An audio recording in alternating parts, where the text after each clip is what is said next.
Hey, hey, hey, Special dedication to each and everyone who watched the Nina Cabeza live show. Watch me so, make us so them believe it every time my music play it feel live. Greetings, proper fix, proper fix, proper fix. I bring you peace, I bring you peace. We good to go, good to go. Good to go then in a Cabeza live show. What you gonna do? What you gonna do now? What you gonna do? What you gonna do now? Everyone, let's get it on. Watch the Nina Cabeza live show. Everyone, let's get it on. Watch the Nina Cabeza live show. Bring your wisdom to people in a comfort of their home simple. Say again. Bring your wisdom to people in a comfort of their home simple. What more? What more? Tune in, tune in, keep watching the Nina Cabeza live show. Yes, no problems, no problems, no problems, no problems. Yes indeed. Greetings, one live it, grow it, ordinary snakehead, hatchet the flying dragon, Kesha's good, say that. What up, what up, what up, what up?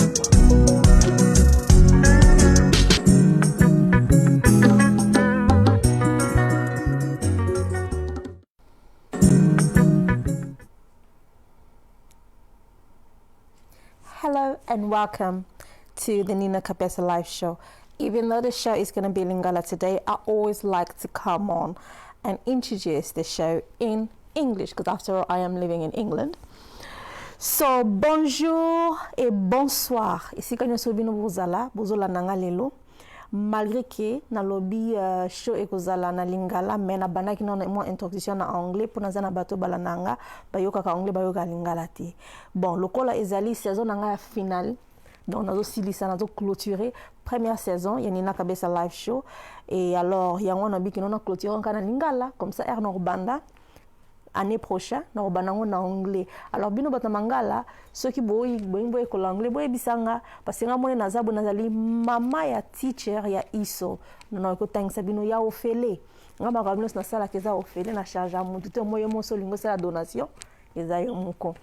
Alors, na ebike il y a vraiment longtemps que na na studio to sali live to solo li parce que nous avons ça ba replay parce que dans misala makamwe belé zali raison pour laquelle même fona kata avant mais anniversaire nanga sans oublier et en décembre le 16 na hok ça 40 ans ba oyanga boyebi bo souhaiter nga na ba Facebook et ça nga moi bien ba vidéo clip moi ba 1 minute wana et ça nga vraiment bien donc nzamba pamola bino lelo na eli bino ma solo Boebinga Nina Cabeza live show makamwe za sur vérité na linga buzobati. Alors ma solo na yeli bino lelo eza sur affaire kindoki na bana. Na mona ki publication moko eleka ki na Facebook quelques jours passés maman moko azikisi mwana na ya mwasi. Et alors parce que pasteur moko na kati église de réveil naza chrétienne na kina na église de réveil mais ça ne veut pas dire que ce que l'okozo salemana ki ko ya nango ana shona lobelango teza ko exposer te meza ko informer ba to boye ba qu'est-ce qui se passe.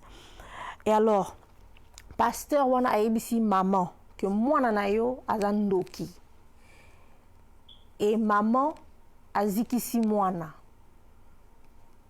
je crois mwana zaki a 6 ans 7 ans 8 ans quelque chose comme ça.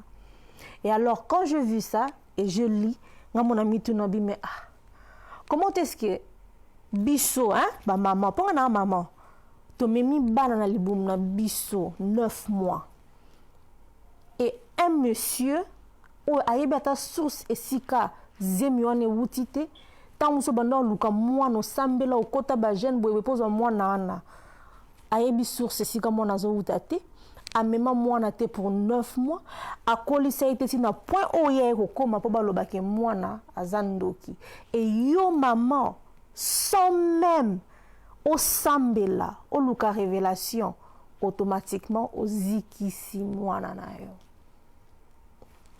Bon na ebite se makamna lo babo comprendre parce que dans le monde normal boy nayebi te soki ekosalema na poto biloko wana je suis pas sûr ekosalema. Bon, d'un côté tokoki olobaki oui biso mpo toza na poto tovai na poto eza pays développé biso mpe bamentalité eza développé makambo ebelebele na poto awa bato kutu oyo babotamaka oyo babengaka bango na anglais babengaka bango badown syndrome. Donc bato baza na bon nayebi te oyo na Afrique babengaka bango mais eza bato babotami normal te bazalaka na misala basalaka na baoffice baza na ba okina ba housing baza wana bazosala bazoservir yo basalaka na poto bato oyo biso tobimisa bandoki na Congo na poto basalaka bozo comprendre. Alors etouchaki nga en tant que maman parce que nana mwana moko azalaka autisme azala na maloba te nayebi ke etikalaka mpe neti kokomelanga bato bamekaka kolobelanga eloko wana ke mosusu mwana wana aza mutu na kati ya ndako antenne patasi patata na seka et réponse napesa bango eza boye bana nga nyonso nazwaka toujours révélation nayebaka so naye nabota et na pria pour mon fils et Dieu m'a dit wana tino sa délivrance pour na été wana tino prier pour na été ngamo na yebi po na zabongo me aoloba omoni révélation wana nzama pesenga yango de sarati lola na 12 ans a calme comparé na ba autisme nyonso so omoni bo normal oyeba te kaza autisme sans maloba fona lobela pourquoi parce que révélation est acquis et j'ai écouté et na vandi calme peu importe bat bolo to sambelo na samote boko sambela na binoti Jésus Christ aroya beaucoup qui ça a été parce que Dieu m'a déjà dit que akoloba au moins temps ya nzambe eza temps na bisote et loko wana bisote comprenate il faut toye kola kotika nzamba sa makambo na ndenge naye peut-être yo maman na oba yoseke ke mwana za ndoki mbala moko ki ozikisi mosusu fallait d'abord oluka na elonga nzambe avant que luka pasteur lelo na beta masolo ya babana o bakulaka mobulu bana o basaka makambo ebele na bandaku e bokoma kokota ya mosusu na bandaku ya banganga to nini mpo boluka solution bokomi ya mosusu koluka bamama leki oyo baza na bakongo to ya mosusu bakoko na bango quelque chose ke bango moto ya mosusu baosala bana bongo bokomi oluka baesprit moko boye songolo pakala lelo na ngi juste na clarifier epuis nayebisa bino loka moko bana bazalaka ya maman mata kita bana bazalaka ya maman mais pour bana ba maman il a quitté que papa pa oku kozala na ta oku sungate oui papa aussi peut être là musala ya papa ezali ko sa kotia maman à l'aise pour que maman est à l'aise a okolisa bana zo éduquer bana na moko ya bien. Pourquoi je vais vous dire ça?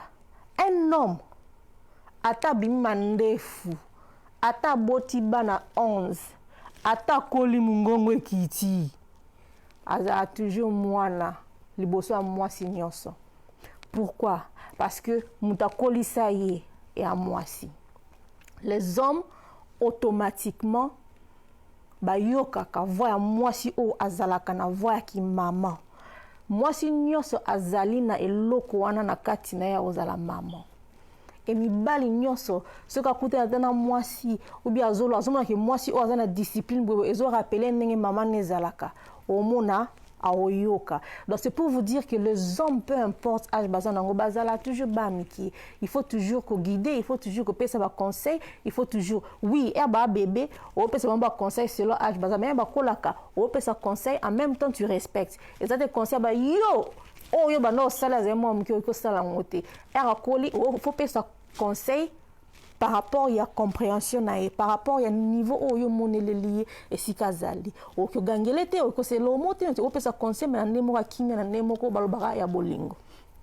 Et alors un peu ça siko kindo kinabana pourquoi Afrique soki mwana msusu azoko kotange logote azoko kose logote ou bien azana mwa mobulu moko ya kibomwana parce que bien aimé il faut bien comprendre une chose bon ndeka na lobi avantage à ozala pe kana mboka développer yango oyo parce que on apprend des choses nga nasala cours o babengaka ba child mind bato bakengela bana de 0 à 3 ans eza na par rapport à ba développement mo bana baleka na de 3 ans à 8 ans eza na ba développement de 8 ans à je crois 13 ans développement et de 13 ans tikuna bakoma na ba 19 ans donc balakisa biso betape wana nyonso et justement c'est ça eza betape le problème eza que on est sous-informé ou bien on n'est pas informé.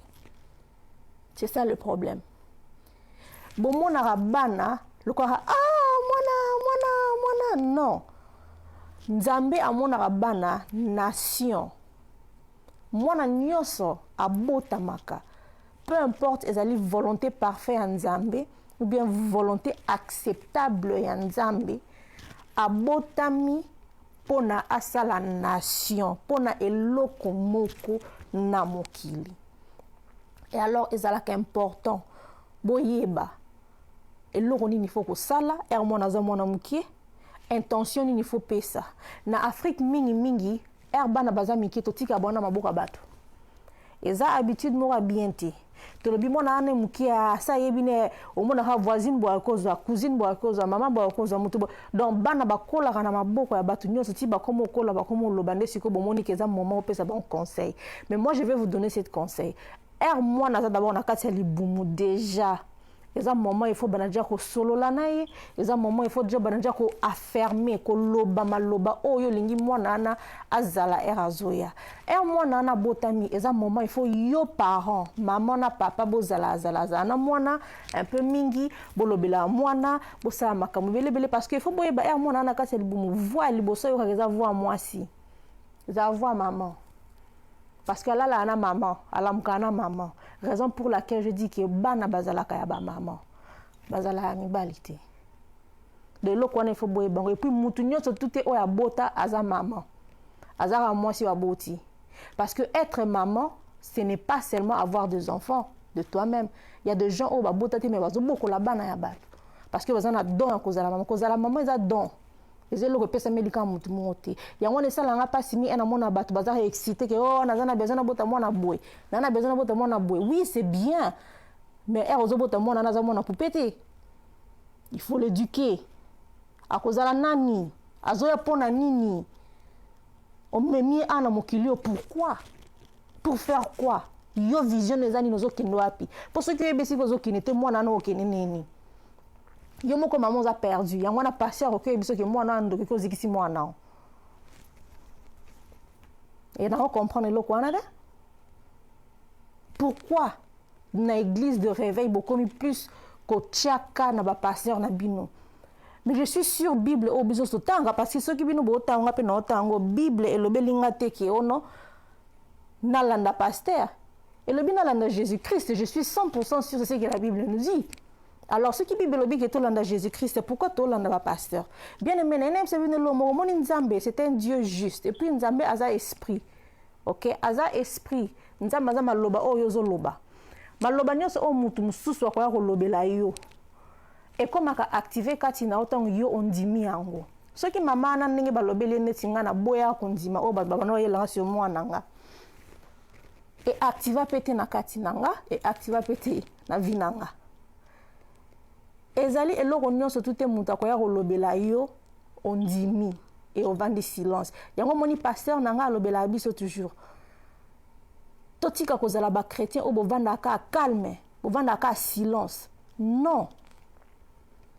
Atanga wana pasteur anga azoloba tanga so na lobelo ko moko za beloba non. Ngana sa rango.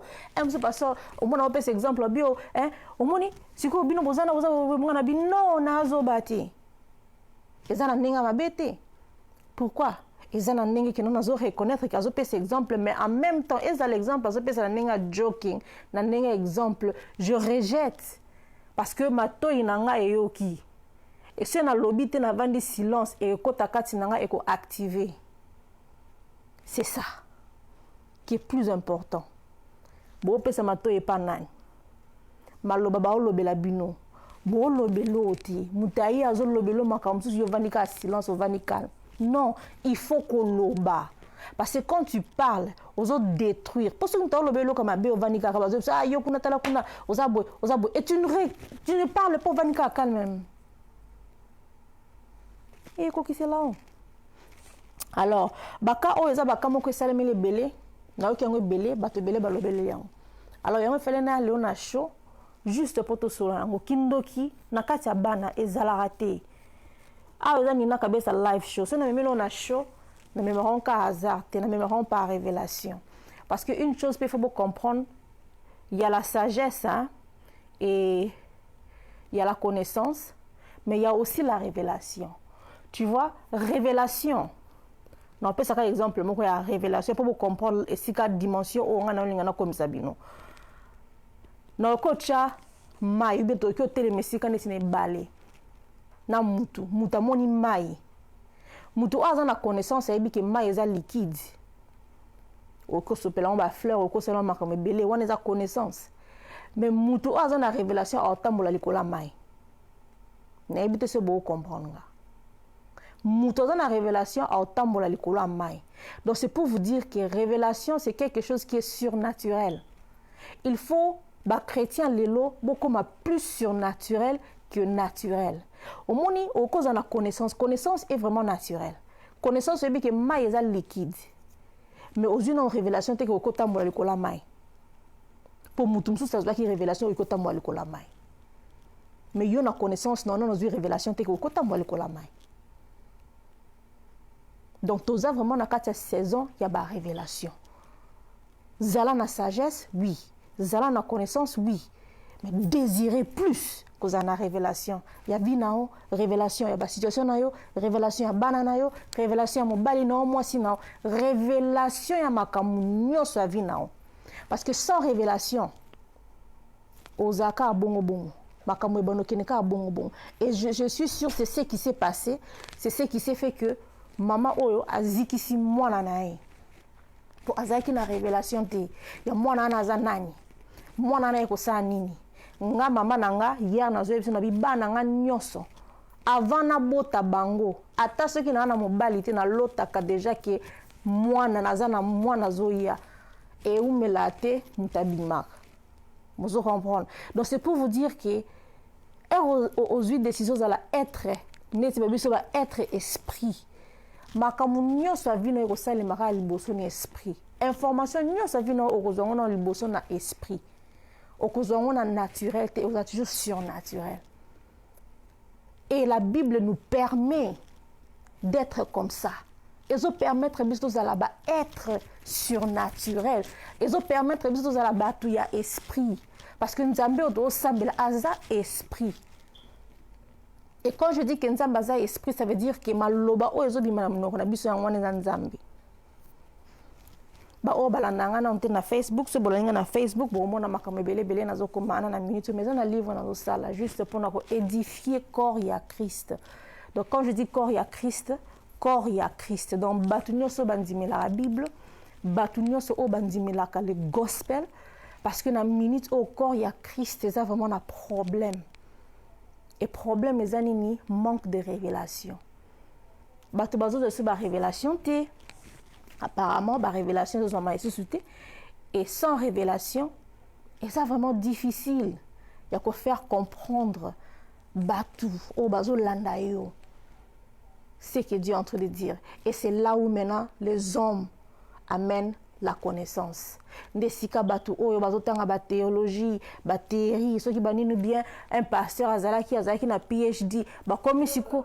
Bakomi siko ko kotisa intelligence na bango do bakomo kotisa connaissance na bango na makamwa nzambe on le siko ke makamwa nzambe epesa bino révélation et activer ba révélation dans kati na bino bokomi siko ko créer makamwa na o bozomona selon connaissance na bino mais ce n'est pas ça ce que Dieu nous a dit parce que makamwa nzambe eza nzambe yemoko eza très important ko tika yemoko a guider oninga lingi la Bible nous dit que mutu atambola en esprit akoto juger ma nyonso mais ye bato bakoko juger te eza nenga nazali eza nenga nzamba lingi so tambola Christ azaki mutu atambola en esprit a juger ki nyonso mais bakoko ko juger te et c'est le même bien aimé na binope nazoloba te ke bokene l'église te nazoloba te ke église eza bien te mais nazoloba ke ngonge koki boko motelemela ba pasteur na bino boloba ke non pasteur au débordé au beti mabe osali mabe côté bolobi na moni yango na Bible te soka gangelo bi yo o tshilanga doute oui soka bi je vais te maudire yebaki andoki mais oui ba chef coutumier nyoso na kati ba Afrique lelo ba koma ba pasteur mais qui vous dit sincèrement que ba bongola mitema tu comprends donc et ça biloko il faut vraiment bochango na mitu na bino nzambe eza yo na nzambe il faut koyeba koza na relation personnelle yo na nzambe après senga nzambe ala kisao église nsoko kende en église wana azo mema oyebisa nzambe ayebisao alingi osani na église parce que bien aimé eza pena na kamusu bo comprendre tokenda ka na église te poto luka nzambe mais to memaka o nzamba chekati na biso na église poto aider ministère wana et ce qui nzambe a planté on a kati ministère wana te okoko aider bango te okoma ko pasteur asa melanga te pasteur alukela nga bote pasteur asa bote non conception ya kozala born again ya kozala mbotama isusu en Christ bato belé balobela bino ndenge mususu mais nga par révélation Dieu m'a montré et à partir de la révélation nzamba la kisinga ça marche. Comment est-ce que vous êtes commis en Christ? On dit toutes choses et puis ça m'élue aux autres déjà béni les nyoso. Si vous aucune église au Lukanzambe pona. Oh, mais tu es déjà en Christ. Ce n'est plus toi qui vis, mais c'est Christ qui vit en toi. Nzambe azota buena sazo mona yota mona Christ si vous aucune église pona.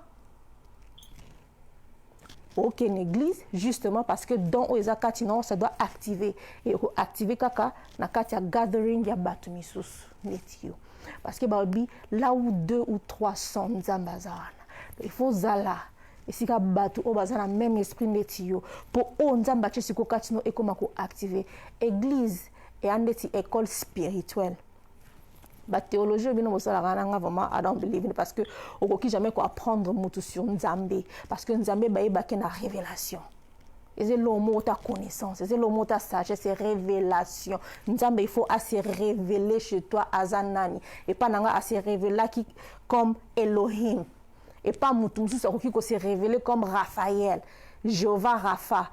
Peut-être na cadre moko ka maladie Dieu s'est révélé moi c'était Elohim na isika azwa kinga. Tu comprends? Donc Dieu se révèle différemment et pas bateau. Donc yango koki ko enseigner mututé, oki okotsa mutu connaissance à qui nzambe te. Ngati na lobake quand je parle c'est Dieu qui parle, c'est par rapport à révélation on nzambe à la kisanga zanani. Na mutu msusu msu bo comprendre ngati. Mais na moi quand je parle dans ma vie na atmosphère na ngani na tina créer na maloba na lobaka et tambola bongo. Ce que l'homme souligne est simbaté. Pourquoi? Parce que je crée cette atmosphère dans ma loba. Ma loba est nzambe.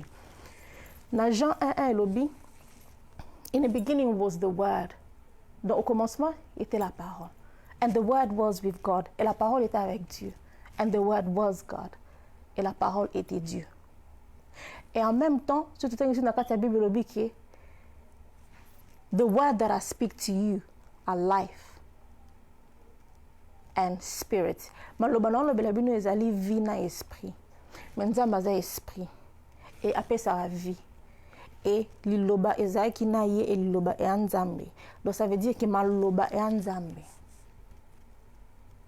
Maloba eza nzambe. Siko question des ali ozoloba nini parce que nyoso tozobimisa mona na biso. Tokotelema na ngo boy face à face. Parce que ekoko kisama. Tout ce qu'on parle, ekoko kisama. Face à face. Ngana témoin na yeb maramnos no bimsom nona ekoko kisama.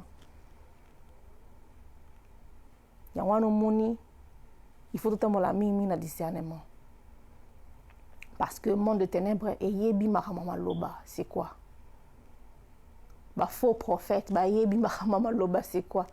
Yang wana balobela bino mingi e bino bat bolingi kolandala na biloko na kesika boba simanga mutu na kesika bobo na miracle na kesika bobo na délivrance le vrai délivrance ezaka na kasa loba nzambe et c'est comme susute vrai délivrance e banda katango yomoko vani na nzambe et ozotanga Bible bo weli saka bat non na kokena na église te tant bakomi né au nouveau soki né au nouveau soki nini bawelisa bango kotisa bango église te soki boza na esika moto boboki ko affermir bango bokoki lendisa bango na liloba bopusa bango na église te parce que bawufu ebele baa na kati église raison pourquoi kana nzambe ere ezokita elobi bien ekokita liboso na kati église pourquoi nalobaka yango na Facebook na oloba yango lisusu alelo na TV soki ozokoka komona lumière na molili te okokoka komona molili na kati ya lumière te donc c'est pour dire que si tu ne peux pas voir Dieu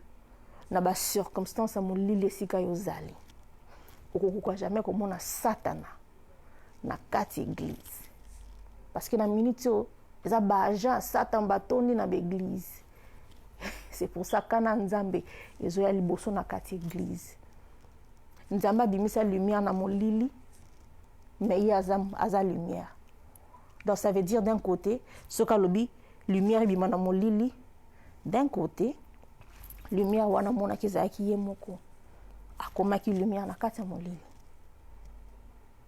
donc bien aimé il y a beaucoup de choses na saison oyo nzambe azoloba nzambe aosola me bato boza mokie oyo boza na matoi spirituel oyo eza kofungwama mpo boyoka e mpo mona na miso spirituel qu'est-ce qui se passe tout autour nzambe aganya toujours nzambe amolongi na makambo nyonso mais une chose est réelle Dieu n'est pas dans le religion azana judaïsme te azana islam te azana christianisme te azana bouddhisme te azana hindu te azana wana te o catholique no nzamba na kati te parce que nzamba c'est esprit nzamba c'est la parole maloba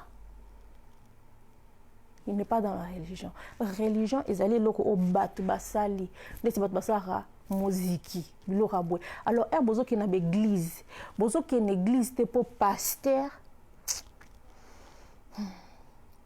asalisa yo et ndeti batu bakena na hôpital po docteur asalisa bona lobela batu loko wana docteur azana na guérison mota ko guérir yo mais azaraka na maladie moko o chakati nao akolongola moko abakisi mususu et c'est le même ozo raisonner ko pas pasteur ça le la délivrer côté boy mais abakisi 10 côté boy c'est ce qui se passe ce sont de vérités na besoin ngolobango te menga na ngolobango parce que nous avons passé la permission dans lobango c'est ce qui se passe seul Dieu aza capable ya kolongole loko nyonso lingi mais qu'est-ce que tu dois faire il faut omivana yo moko omikota kati na yo moko parce que nyonso zoluka eza na kati na ya libanda te ezane loko moko te libanda oyo kokota kati na soki yo pesa ngo accord te ce que tu cherches le Dieu que tu cherches c'est en toi c'est des dons donc il faut ovanda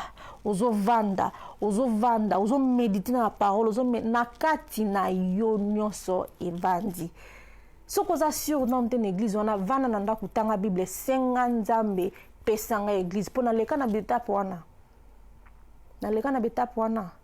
et c'est maintenant quand Dieu Dieu te montre la révélation landa pasteur wana boy OK si que je dis mais na kekuna na église qu'est-ce que je veux faire abine église o yoza boy nesinga na église nanga nzamba ebisanga direct pe na yoza pasteur naza o babé aka watch person donc nga na tala makamna esprit donc eloko so yenge komela na kati église na biso nga na sina adapter en esprit na koti déjà ba prière si ko nga na sambela ba prière pour manifester mango na physique et manifestera toujours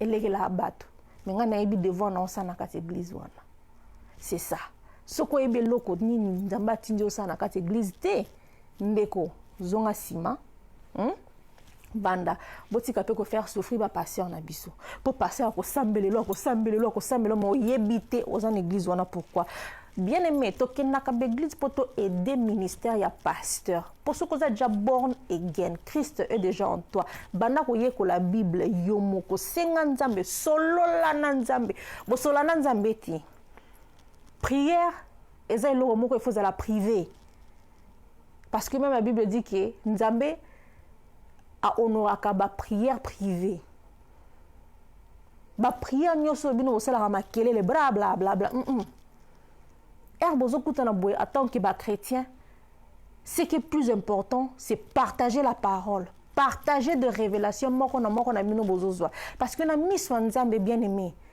évangéliste pasteur et bishop et nini bino nyonso boza bana nzambe mutu moko aleki moninga na gradité alors yo omi kitisi na oyoza po okende pa mutu apeso révélation oyo nzambe apesi yo te sur mwana na yo omoni te ke ofingisi nzambe omoni te ke d'un côté ozo douter nzambe wana po nzambe wana tiki omemi mwana 9 mwana libumu ti akoli na âge oyo akomi nango yo ekozikisa ye po babeza na kindoki. Maintenant moi je vais vous demander bino ba obo bengaka bana baza na kindoki, je vais vous demander des choses ou bien bino ba obo bangaka bandoki nena to na bino lo mombwe siko nzambe aza kati no aza pete ayelo pamba amakasi te po a dominer bandoki wana mwani na betela ngo to na lobaka na présence nanga eloko mabe esprit mabe vanda kati muto mabe pene nanga awumbela kati parce que je sais ce que j'ai en moi na yebi oza kati nanga aleki ata bakoti banganga babeti ba prière na bango soki ba ndenge nini soki kaka ozali na esprit moko te na nzambe oza kati nanga okovanda pene nanga te soko zo ko insister mabe kokomela o yo mo comprendre que fio au bébé ça m'a comme nanga. Vous comprendre parce que je sais le Dieu que j'ai. Ngana kushambet mon andoki na liasa ni mon andoki. Mais bango bakimaka. Pourquoi? Parce que ngana kangama toujours na nzambe. La présence de Dieu est là que faut qu'on mimango partout où tu pars. La présence de Dieu est là en église. La présence de Dieu est en toi et il faut évendre katino 24 heures sur 24. À tous aucun de toilettes, tous aucun de douche, tous aucun de lamba mais ma présence ya nzambe sikanya sozoken. C'est à partir de là que on doit comprendre certaines choses. Mais bino présence nzambe zalaka libosa pasteur. Ba pasteur ebele lo bazo souffrir. Parce que la bino ba jeune prière bino boza bino gona na boîte bozo melaka na bino ba noir bozo sa na bino ko melaka na bino ba chimbo bani boza nyonso tu na po boyebite. Je dis pas des choses boza les ama besoin na bete mutako sa bino teza na ma bete ya normal mais tant aux un esprit pété et ozo sa bloc on est ko consumer yo. Il y a certaines choses il faut un peu likolo na esprit pour comprendre. Oui, Dieu nous a donné une vie en abondance, mais en même temps, Dieu aussi a dit que excès ya makamu misusu ezarabienti. Il faut qu'on ait ça bloc en modération, pas en excès, pas en trop. Vie et paix s'améliore. This is life. Grâce ya nzambe mutu. Ezo sala que to vivre ne to vivre. Ça makasi na ngati, ça makasi na hote, ça ba prière na ngati, ça ba prière hote. Rien que grâce. Mais bon abuser de grâce wanati. C'est là où il y a le problème. Bien aimé na lobby mingi na ina zo mo pause comme si na ozonga na pesa pe bande comme suso baza na kasa Facebook bazola na biso na pesa bomba bonjour mais to poser na mo mukie na mo pub. Merci.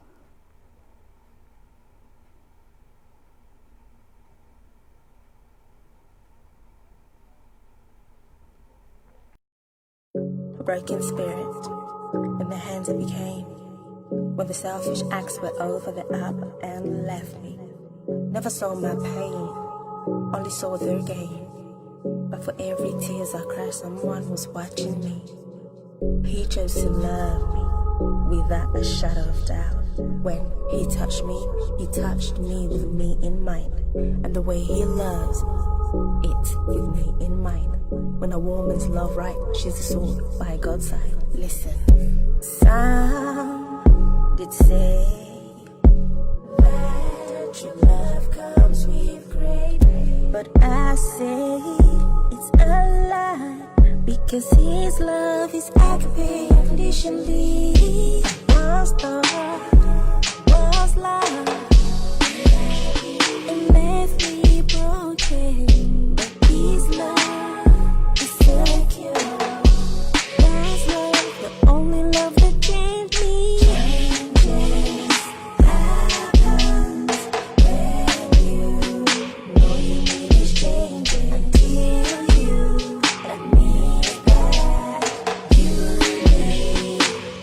From the most high,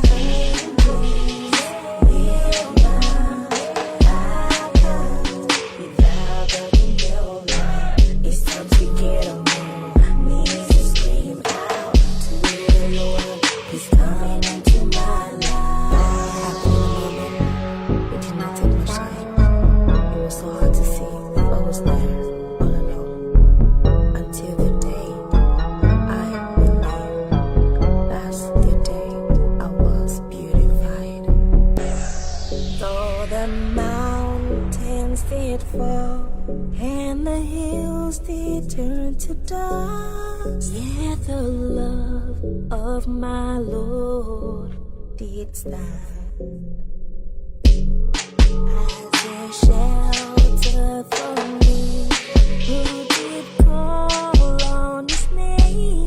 Sing the praise for the glory of my God.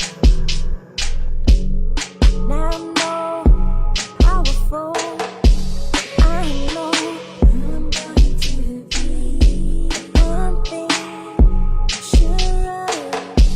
I believe God's love did me. Changes happen every day. Know your name is changing until you admit that you need help from the Most High. 'Cause changes will not happen without God in your life. It's time to get on your knees and scream out to the Lord. He's coming into my life.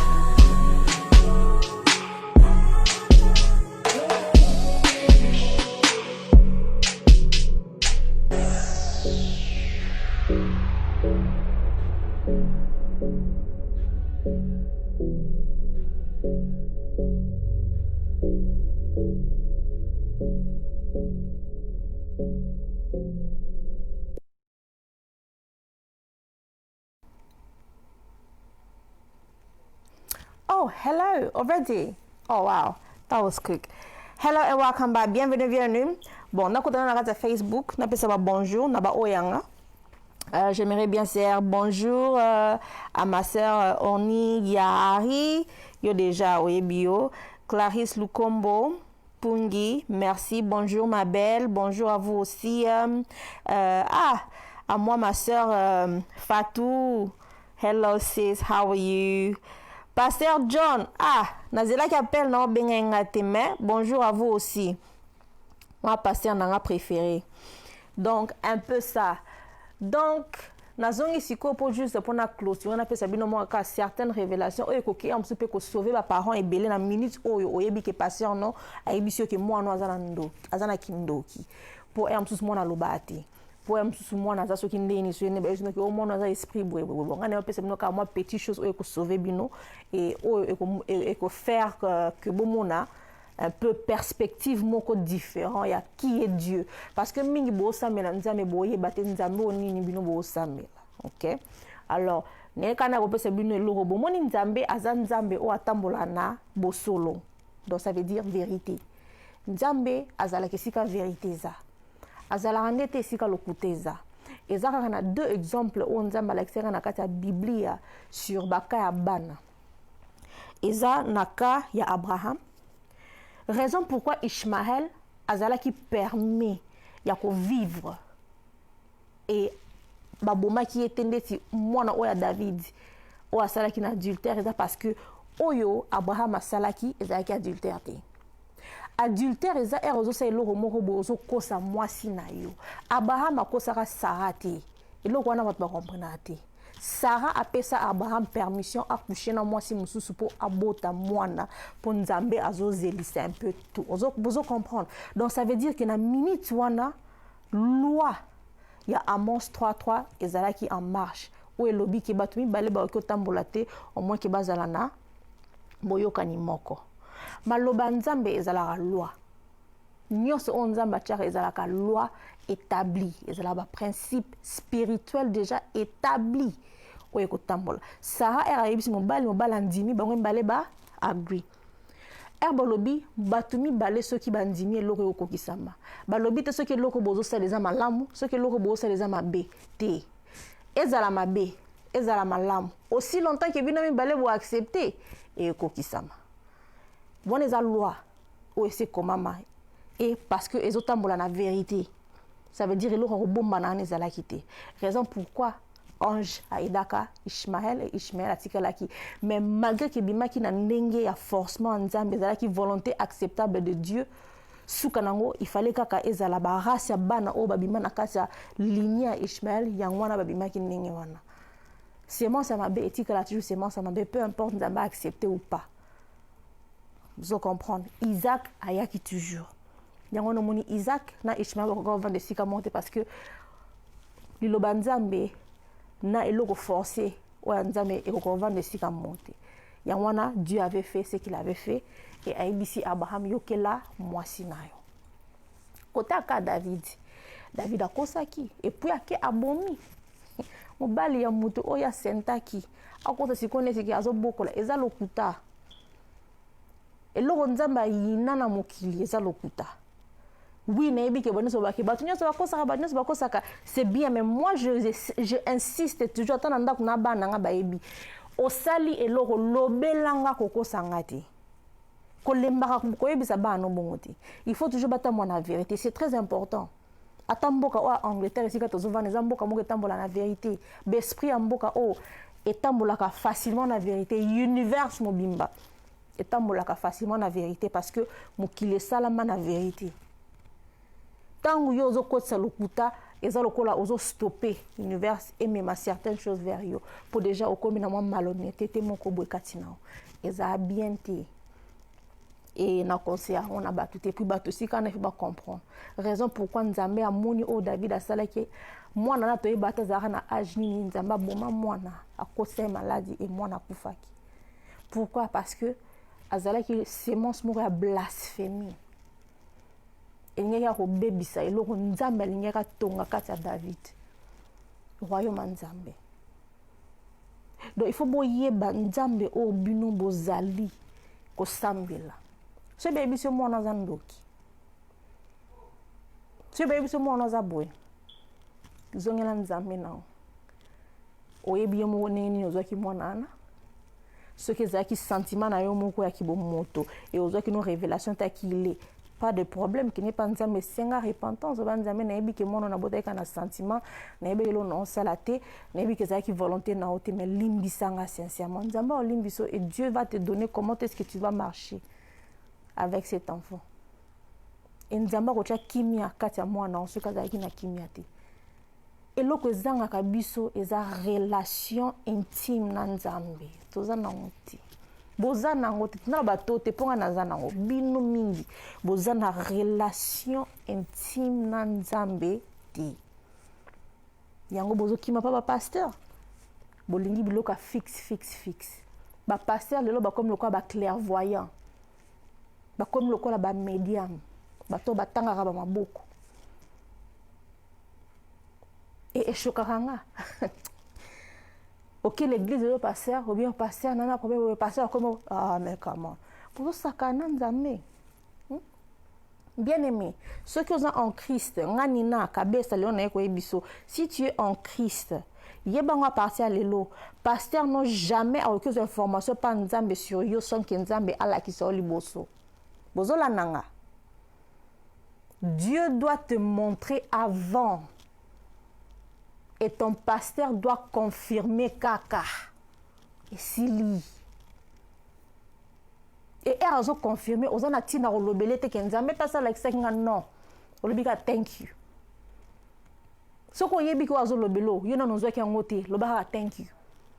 Ko kene pe ko zonga pa nzambe to loba ah nzambe, ma man of God te ko sambela te. Yeba kaka ki nzambe alobele li sur yo te, ya na ka connaissance.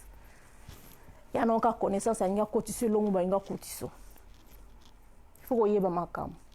Il y a des gens, des pasteurs qui ont des talismans, des pasteurs qui partent chez des Indiens pour prendre des protections et toutes choses pour et basé belé basala makam on a ngamo on est sabino nzama longo la na ba milliers on a je sais ce que je suis en train de dire je sais on a mona ba politicien na mona basi mindele na mona ba pasteur na mona makam belé. On a bangé la pasteur on a bangé la mtima na banga nzambe. Parce que nous comprenons que tout baba na nzambe. Oui, mutu moko ta cause parfait. Mais il faut boyer baki. Être en Christ, c'est poto za lokola nzambe. Toza en Christ, c'est ka poto gagner ba voiture, toza ma bota, toza ma bala, toza ba ndako. On est en Christ, c'est poto koma ko reflecter nzambe. Nzambe a bolingo puis aza esprit. Aza na sentiment mutu o aza déjà okufa ata bo chrétien ndenge nyonso oui aoki ya mosusu omoni soki na cimetière bato baza okufa soki obeti lisasi ya mosusu pa ya mosusu ozwa mwa réaction boye mais moto wana olamuka te esala bongo pourquoi poza impact ya lisasi ndenge ezokota ya mosusu etouche nerve moko boye eza na kati yango moto eningisi ya mosusu liboko eningisi ya mosusu likolo mais eza moto wana te moto aningani donc c'est ce qui se passe okoki ozala na motu wana problème to nini moto akoki koréagir mpo otouche nerve moko boye mais soki moto wana aza vraiment basé sur makambo nzambe tala ye bien omona kaka kanda wana te eloko wana ewumela te aozonga normal aobouge te aotika kaka lokwa elo esalemai te pourquoi parce que aza motu moko azwaki temps ya kozala brisé bolingi brisement nde te bolingi brisement te bolingi nzambe abrise bino te bolingi nzambe abimisa bino ki orgueil te bolingi nzambe akitisa bino te ke bomonake boya kitoko bomonake boza badio bomonake boza babasi bomonake boza ba moi je bolingi nzambe akweyisa bino bongo te mais mokobo ondima brisement wana yebisa bino eza the most beautiful thing eza le chose le plus kitoko na mokili oyo bondima te kozala humble simple ekomona ke oza eloko pamba na misu ya nzambe oza vraiment eloko te toza eloko te on est rien du tout et moko komimona inutile na ntango na lokuta laisse-moi seulement marcher dans la vérité po ata so balinga te esanongo eloko te po ye déjà asalinginga c'est ça qu'il faut faire alors maman oyo obomi mwana o nana maana o te me naaka na mawa ke oyokelaki pasteur et eza vraiment triste ke bapasteur alelo bokomi kosala mwa banko moko boye na bandimi na bino message kaka moko na ozana mpona bapasteur eza bozonga na bolingo na bino ya liboso bozalaki nango en Christ boyebi ere boyaki en Christ esengo wana bozalaka nango donc bolamu oyo bolingaka kosala en Christ bozongela yango na anglais baloba go back to the first love bozongela bolingo na bino ya liboso et mpona bandimi nyonso oyo bokenda na baeglise s'il vous plaît bokende susu église te mpo bolingi pasteur asala mpona bino mais bosenga nzambe naza na kati église oyo mpona sala nini et bofungola matoi spirituel boyoka oyo nzambe aoyebisa bino parce que boza na église wana mpona boaider ministère ya pasteur ce n'est pas le pasteur qui va vous aider le pasteur viendra toujours vous donner des informations on nzambe akoyebisa et bien information de pasteur azwa kopesa bino il faut ezala ba confirmation ya oyo bino déjà bozoyoka pa nzambe parce que bino il faut boza déjà na ba relation personnelle pe na nzambe libanda église bozo comprendre et lelo ba pasteur ba komi kilo lelo ba pasteur ba komi utiliser connaissance pourquoi parce que boza trop heavy boza trop kilo l'esprit na bino za tellement kilo pona bango mais moi pe ba lobeza te po oui baza na appel mais bato bavandeli bango na kilo bosambelaka te na bandaku bosola na nzambe te na bandaku boyaka na église pasteur talanga problème mais c'est quoi pasteur paza la mwasi na ye ana bana na ye aza pe na vie na ye ya abondant il faut à vivre aza wana te pona kaka après la rabino du matin au soir du lundi à dimanche nga déjà ba pasteur au basaka lundi dimanche bosambelaka bato buru e bwana bana bwana basi na yebisa bino il faut bokeba pour le quoi bossa les normalité Dieu n'est pas injuste comme ça après si moi si à botter le ban mais qui va prendre soin tu es d'abord premièrement le pasteur de ta maison avant aux pasteur à libanda je m'en fous aux qui pasteur avant bala mais au bali tout change pasteur dans la casa ndaku nao moi si na bano bas important avant bato libanda boye banzambe bo sambela et botika créer des choses pour bino mon bolingi bilo mo sentiment que oui tu vois avec Dieu c'est comme ça na boité il y a la théologie il y a des trucs il y a de lecture qui botan comme chaque chose qu'on lit j'ai toujours dit il faut chercher de savoir donc il faut qu'on discerner esprit na simelo botanga c'était quoi l'esprit qui était en train d'opérer dans mutu ou akomaki parce que c'est pas chaque chose qu'on lit ça parle de Jésus ou ça parle je ne sais pas de quoi ça vient directement source chez Dieu. Non. Il y a certaines choses, ce sont des expériences des gens. Tout simplement, on a une expérience, on a une expérience, on a une expérience, quand ça vient chez Dieu, je dis c'est une révélation. Il faut tout comme honnête, qu'on ne mixe pas les choses. Tout expérience, révélation, sagesse. Donc il ne faut pas mixer les choses. Parce que quand vous mixez les choses, il y a une confusion. Pour nzamba ko kiso soni oko telema liboso lobi eloko boye oyebino keza connaissance za révélation te eko salema peti mais bandimi peka par respect ba rolanda ka yo mais ba lobelo te ke bando loba ane ti lelo ko kisama te ba lobelo te déjà mon ndimi ana azo raisonner boye ba ki makamnyo so yo loba na ikota nango Yesu te po doute ko tina kata mon ndimi on lié bo fungola bandimi bazala plus connecté na nzambe boko ça ba doute na kati ba vie na bango yango na mondimi ko va na kati église na 28 ans asala ne loté asala loté rien ne change. Pourquoi? Parce que conviction en esprit est athée. Alors le message na ele bien le lo ezango le lo bana baza bando kiti. Ce qui moi naza mon boulot, il faut tala yo parents, éducation ni no pesa qui est bana bo mwana. Ngana parents, na bana 5, na éduka bango à partir à libum. Spirituellement et de tout et tout. Bana baza calme, si quand se bakenda baza calme. Vous comprenez? Donc c'est un peu ça. Et ça te que na banda ka eba ndio ba non, il faut zwa bango baza vraiment et l'autre côté. Il faut beaucoup coloniser bango. Na ndako na bino bozela te si babanda ba classe babanda école mute ko sala ko perdre mwana na yo ndeko bana biso mingi bazokota na ba prison eza po ba mama bwana tante ya ko éduquer bana na ndako boza plus makamu na ba téléphone ba songi makelemba biloko ebele botala ba devoir bana te mwana siko ya kokisi 14 ans ni nde siko momo bongi on pesa éducation eza trop tard. Trop tard pour déjà un amboko na 14 ça qui na ki ba école ba titre ba si ba kotsa ki makamba ninga na école ba si ba kotsa ki makamba eza trop tard. Bo si pe la bana e bazo bana école yo parents aussi kotisa ki mwana makamba. E ha ok na école ba tino so wa net mwana nga 3 ans Ariel. Ba commissaire teacher a commis ko teach bana nyoso na kati classe pourquoi très intelligente et ayebi makamba. Pour ni maman na ye azwaka temps. Il y a rovana na ye ata 1 heure du temps chaque jour. Et ça déjà ébélé.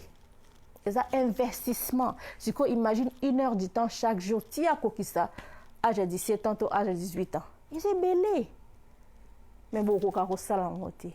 Alors, message n'est pas ça bino ngwana bokenge la bana bino bana baza ya maman baza ya mobilité. Mais ça ne veut pas dire que bino mibali pe boko tikara bana bongo pas maman non. Il faut que vous allez soutenir. Ce que vous avez bien à maman, vous allez bien pour éduquer. Moi, na wana ya yo. Parce que bana ba uta pas mi bal ba uta pas basité. Lo ko na faut boye ban. Alors Satan za ko bundisa bino. Maman na papa. Azo bundisa bino te, mais azo bundisa destin moi na bino. Parce que y a bundisa toujours sémence, ya mi bal. Bana mokili banda. Alors batunde ba comprendre lo ko anate ata ba ex na ba comprendre mais le lo ba comment comprendre pour bana ba ngonion ba comme bien. Alors il faut la moi si mon cas révélation, moi si mon cas wisdom, moi si mon cas sagesse. Il faut comprendre le règne d'esprit comment est-ce que les choses se passent. Pour au bandi ko accepter ko bota bana. Baza ba jouer te kaka bébé cute non. Moi na za nation ngo memio na maboko pour lobby azana mission au sein na kata mo. Ce qu'on est bien noté et Dieu ne te montre pas au lycée ka bongo bongo. Yango mona kabano bakola bongo bongo baza ba obazana ba balabala bazo poigner bato ba osama po maman ayebiti aboti mona au poigner. Em sa bota ki po kan se ka attraper mon balio. Em sa bota po ka biga tika na bota po ba mona ke na bota. Ah, ndeko moi si. Et à bientôt. C'est pas bien. Alors merci à vous tous nane botalinga.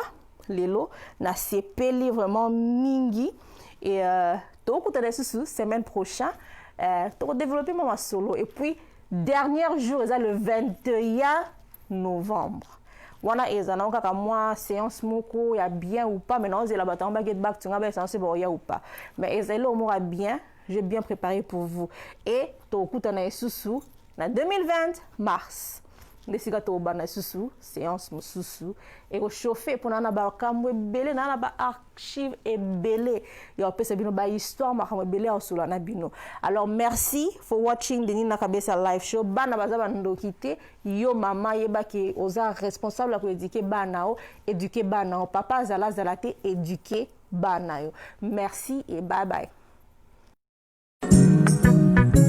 Hey, hey, hey, special dedication to each and everyone who watched the Nina Kabesa live show. Watch me so, me go so them live it every time my music play it feel live. Greetings, proper fix, proper fix, proper fix. I bring you peace, I bring you peace. We good to go, good to go. Good to go the Nina Kabesa live show. What you gonna do? What you gonna do now? What you gonna do? What you gonna do now? Everyone, let's get it on. Watch the Nina Kabesa live show. Everyone, let's get it on. Watch the Nina Kabesa live show. Bring your wisdom to people in a comfort of their home simple. Say again. Bring your wisdom to people in a comfort of their home simple. What more?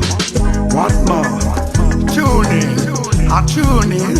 Keep watching the Nina Kabesa live show.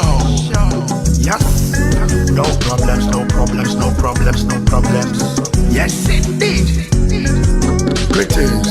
One live it, grow it, ordinary snakehead, hatchet the flying dragon, questions good, say that. What up, what up, what up, what up?